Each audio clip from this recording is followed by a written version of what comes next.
Bien, estamos en el cuarto domingo de Cuaresma y hagamos un recorderis de cuál ha sido el itinerario que llevamos hasta este cuarto domingo. Recordemos que el primer domingo, como se los he explicado antes, siempre en este ciclo A que estamos viviendo, el primer domingo siempre vamos a encontrar las tentaciones que vivió Jesús en el desierto, ese pasaje tan bello que nos presenta Mateo, y también vamos a escuchar en la primera lectura esas tentaciones que tuvo Eva con el demonio, donde ella le presta oídos al espíritu del mal y cae, se deja llevar por esas tentaciones. En cambio, Jesús se sostiene en su ayuno, en su preparación en el desierto, y vence las tentaciones del demonio. El segundo domingo siempre vamos a encontrar con la transfiguración, en ese mirar que nos quiere mostrar este texto de la transfiguración, de mirar más allá de lo normal y poder ver nosotros inclusive sobre la muerte esa gloria que esperamos alcanzar con Jesús y que Jesús le presenta a sus discípulos aquí en el monte Horeb. Siempre vamos a vivir en este tiempo de Cuaresma, en todos los ciclos, en esos dos primeros domingos nos vamos a encontrar con eso, con las tentaciones y la transfiguración. Pero del tercer domingo en adelante nos vamos a encontrar con otros textos que en el ciclo A son textos de Juan, donde nos vamos a encontrar con una serie de personajes que nos van a ayudar a meternos en esta catequesis, en como dijéramos, ejercicios espirituales que hacemos en Cuaresma para prepararnos para vivir esa Pascua con Jesús.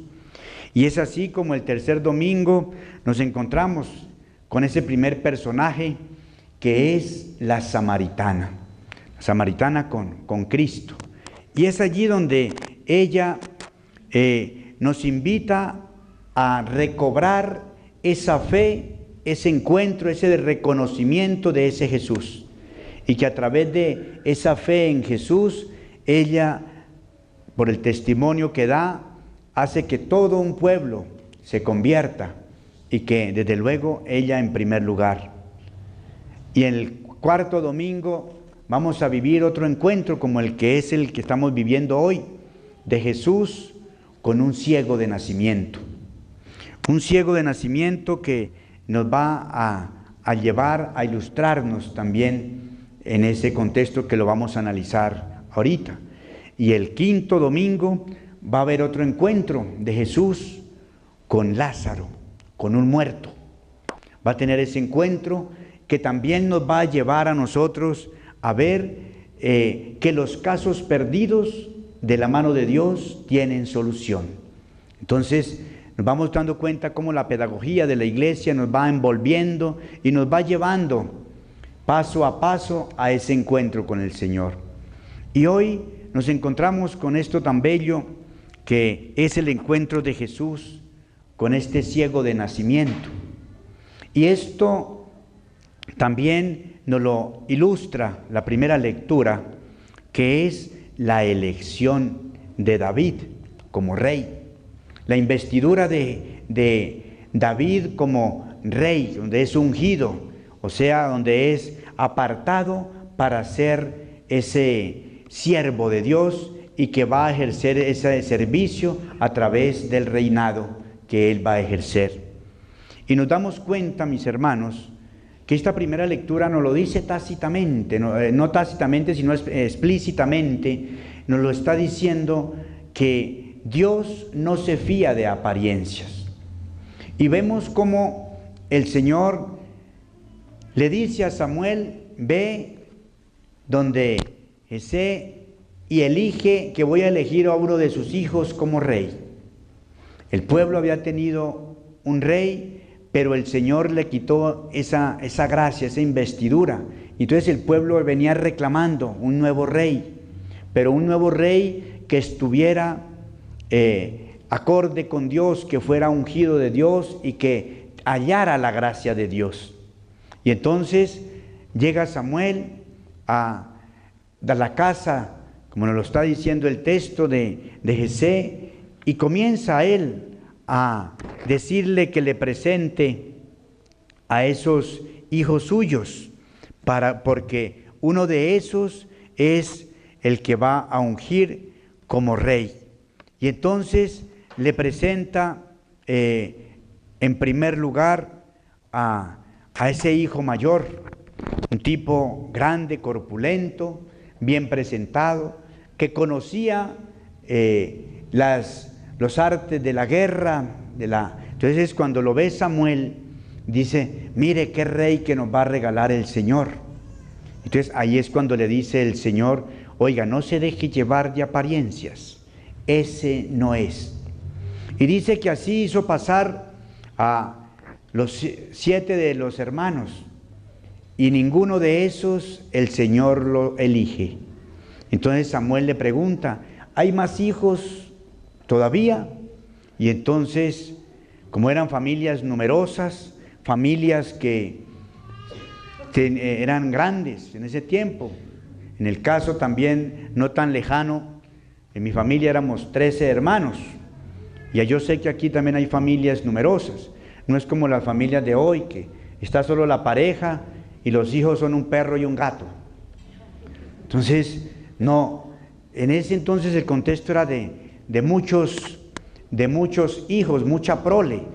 Por eso, jóvenes que están preparando para el matrimonio, eso también tienen que planearlo, porque lo mínimo que deben tener son 3 hijos, 2 que reemplacen a la pareja y 1 que aporten para la prole. Eso es lo mínimo que deben, entonces tienen que planificar todo eso. Los que tienen ya un hito, bueno, ya comenzaron el camino. Entonces hizo pasar a todos los hermanos y a ninguno de esos lo eligió. Y entonces dice, no, sí, hay otro que está por allá en el campo cuidando las ovejas. Y entonces le dice, pues tráiganlo, porque no nos sentamos a la mesa hasta que él venga, porque ese es el que el Señor va a ungir. Y entonces dice que se pareció David, dice que bien presentado, de buena presencia, pero me imagino que llegó todo desgarbado porque venía de trabajar, venía de hacer la labor de cuidar las ovejas, de cuidar el patrimonio de la familia. Y a esa persona es que el Señor se fija y le dice, úngelo, que ese es. Por eso, mis hermanos, muchas veces nosotros nos sentimos renegados dentro de la misma familia, pero nos sentimos renegados porque nos ponemos a hacer lo que debemos hacer, lo que el Señor nos dirige y nos muestra que debemos hacer. Y entonces, si ustedes han hecho conciencia, el Señor dentro de sus discípulos nunca llamó a un desocupado. Todos estaban haciendo una labor específica. Los pescadores pescando, los pastores pastoreando, los labradores pues cultivando, y así cada uno en su oficio. Y desde allí el Señor los llamó. El Señor no llamó a ningún desocupado, ninguno que estuviera con el control en la mano para arriba y para abajo, o que estuviera solamente en el internet o pendiente de su celular. No, a ninguno de esos llamó. Llamó al que estaba ocupado.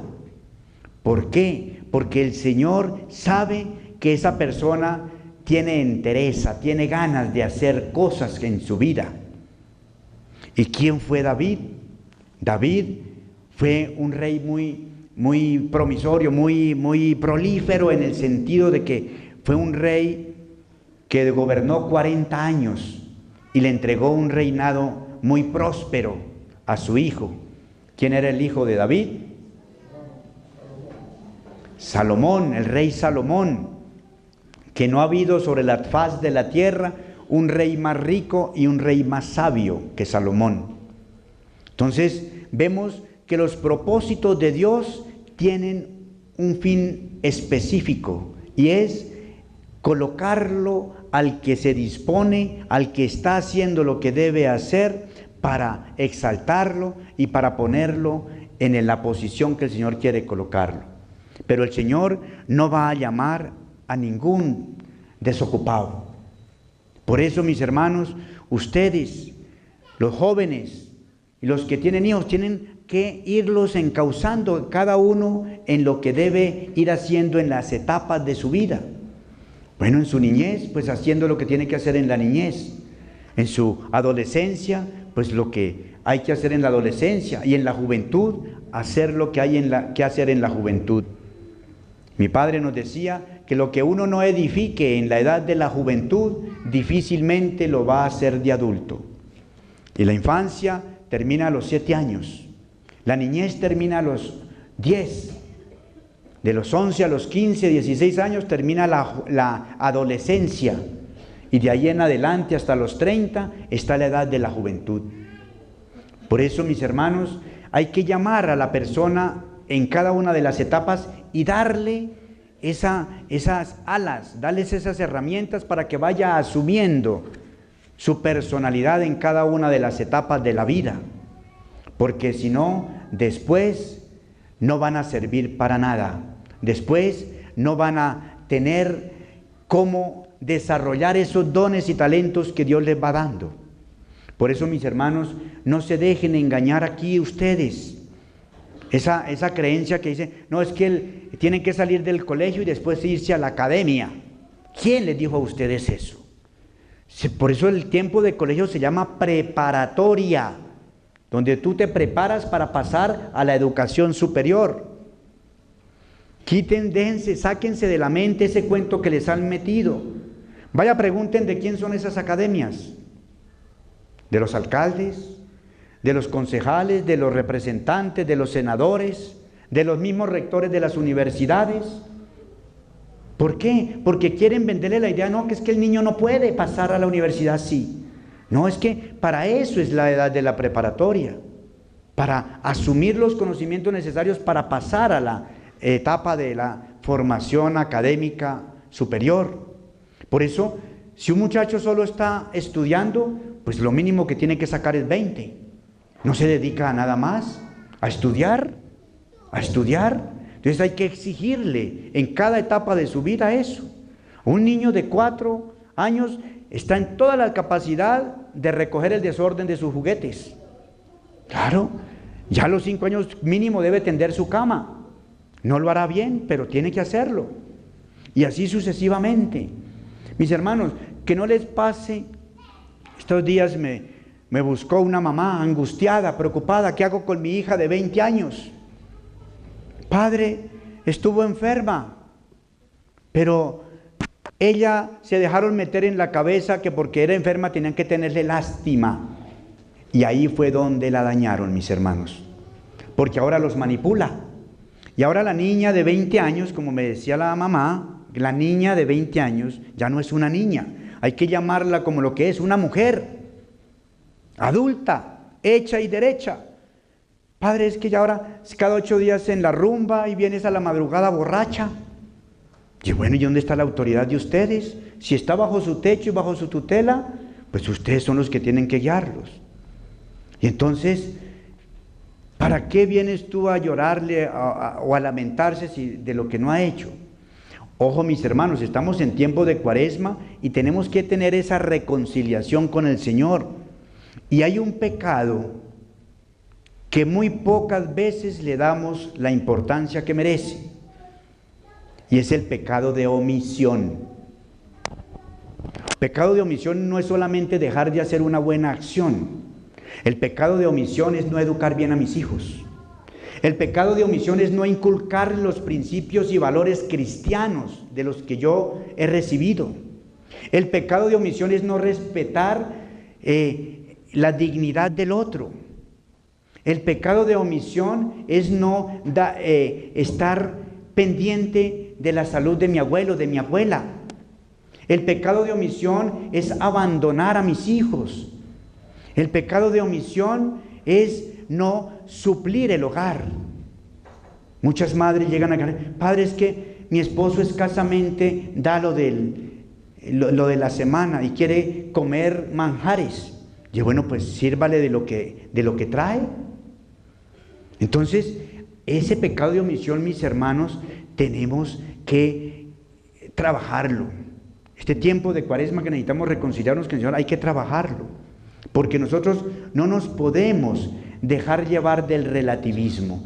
Como todo el mundo lo hace, pues eso ya no es pecado. Hay que buscar una buena reconciliación, un buen examen de conciencia. Revisar, recuerde que uno se confiesa de los pecados que comete de pensamiento, de palabra, de obra y de omisión.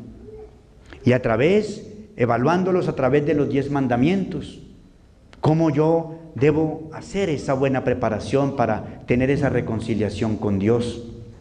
Y allí, mis hermanos, es donde el Señor se va a fijar en nosotros y nos va a poner en posiciones importantes.